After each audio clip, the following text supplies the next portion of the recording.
Whew.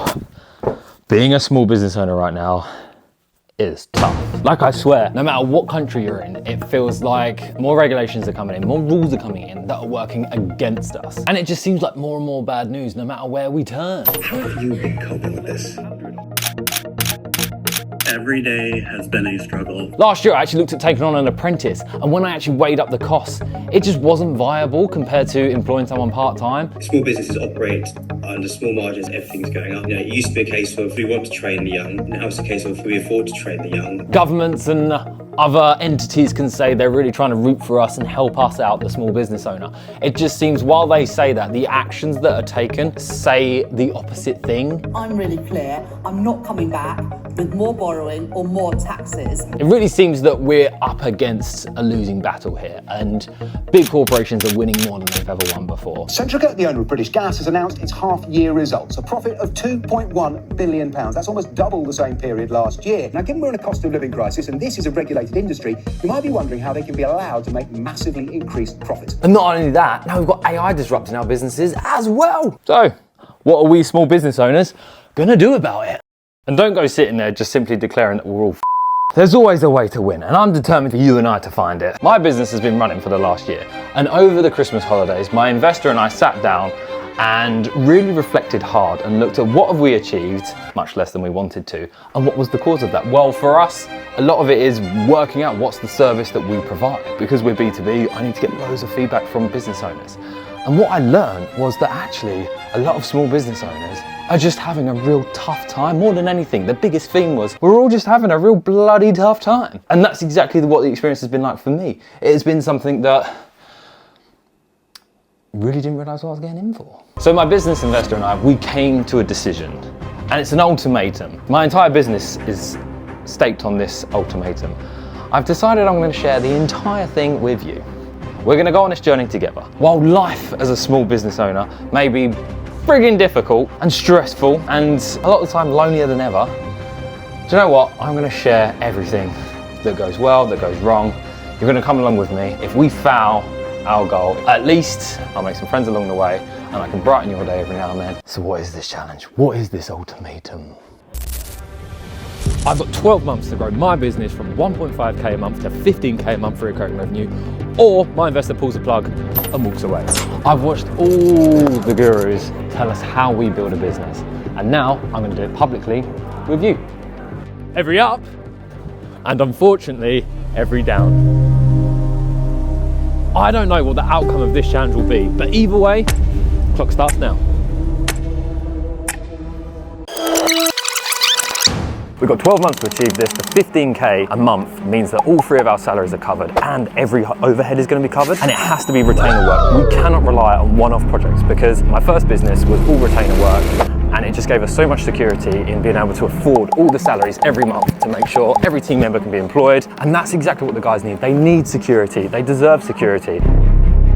I am actually really excited about this challenge, also extremely scared. I've been thinking about it a lot, and I think if I was going to be realistic with myself, really, I've got until the end of summer to, make this work. Cameron and Josiah can't be stressing out every month because I haven't been able to find work. The fact that I could be without a job is very terrifying. I've got used to having a decent amount of money. If we're relying off one-off projects and haven't got retainers, then I'm just going to be panicked every month trying to make sure I've got enough work to pay their salary, and that could just end up with the business collapsing and we going bust. I have a lot of faith in us. I have a lot of faith in Hayden. I have a lot of faith in Cam. And I have a lot of faith in myself. If I don't have a job, I won't be able to buy my little doggy really nice treats. Isn't that right, Coco? Although it's fun, putting all my time into video editing and content creation, it's also not realistic living on beans and bread. Yeah, end of summer or game over.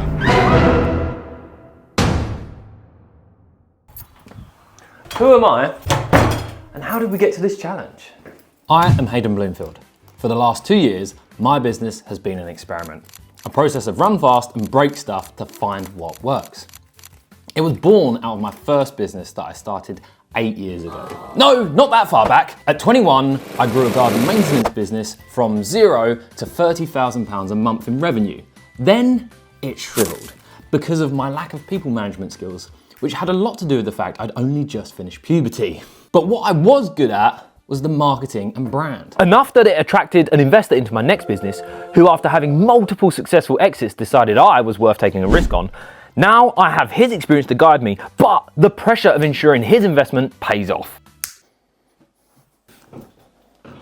I met when we looked after his garden, and he was really impressed with how the business was run. But he was devastated when he saw me back on the tools. So we grabbed a coffee and got brainstorming the next venture. And after a few experiments, and me, annoyingly, burning through over £80,000, I started this business that at the time, I called it Pink Panda. Don't laugh, I changed the name later on. The idea was that I love marketing, and in my garden business, I'd built a really predictable system to draw in my dream client and my dream staff member. I just couldn't keep the staff. So I thought, why not create a business where I do this for other businesses to give them a predictable system for drawing in their ideal clients and their ideal staff. Now, it seemed like a great idea at the time. It was built on the exact foundation of what worked really well for my first business. I made a lot of content that helped me build trust in my audience before I ever met them. And I thought, great, I'll go out and make content for business owners. I built this process that meant I could have a 1 hour conversation with them and produce over a year of content. So videos, reels, carousels, infographics, and blog articles.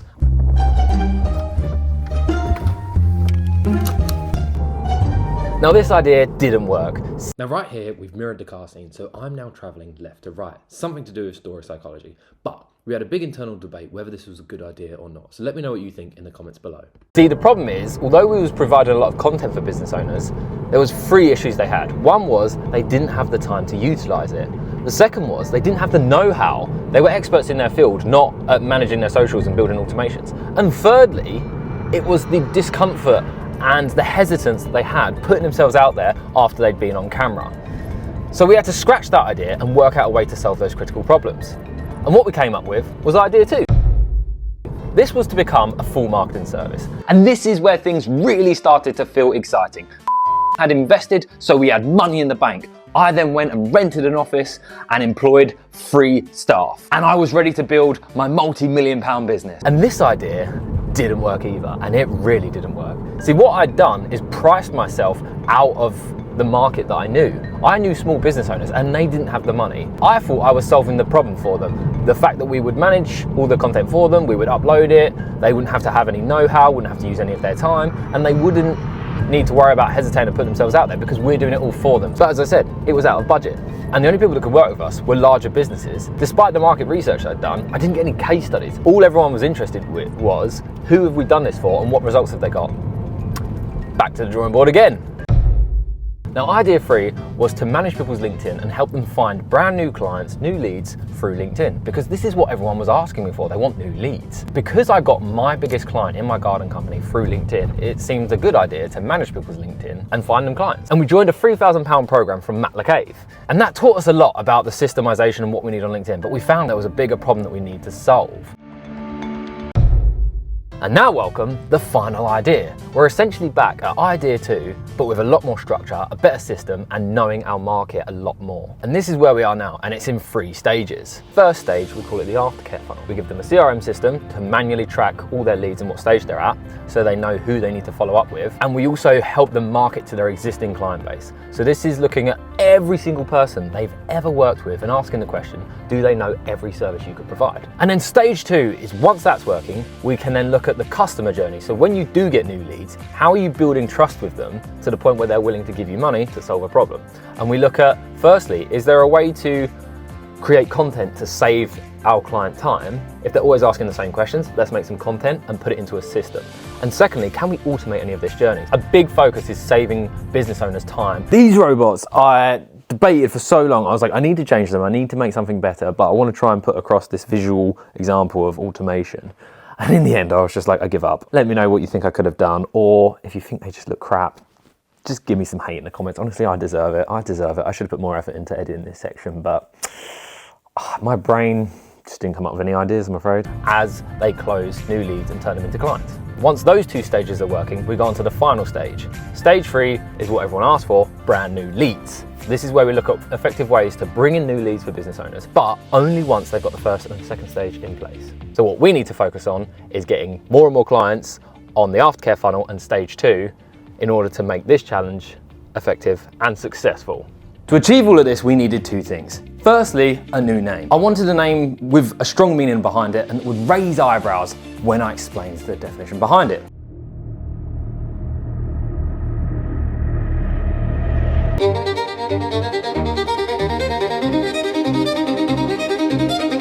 Here we go, 782 Marketing Media Group. Secondly, we need a team. Remember Josiah? Well, he recommended Cameron, and Cameron's now become our social sorcerer, so he makes all the content, including this video right here.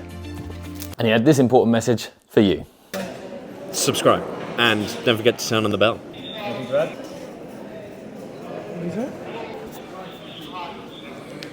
Stay cool and calm.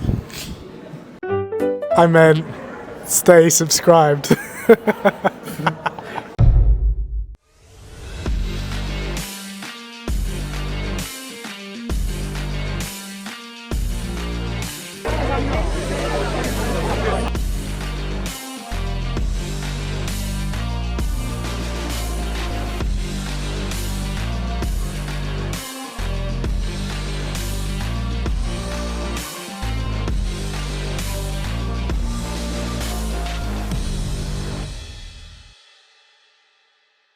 "12 months, it's Q1, let's build the excitement." Okay, it's done, we're booked. It's live, we're up. It's live, we're doing it. Yeah. Yo, it's literally been live for a few hours, we've had a book on already. I just don't think that's gonna work. No, it is gonna work, you're just not getting it. We've had 10 drop-offs today, 10 people have dropped out. More people seem to be dropping off. Is anyone even gonna show up to this event now? We've spent... Hey! So you're not going to be available? All right. Yeah. No, I appreciate it, yeah. Just got off a call with our biggest retainer client where we was looking at, are we coming to an end now? Have we finished the work? Or is there more to be done still? And they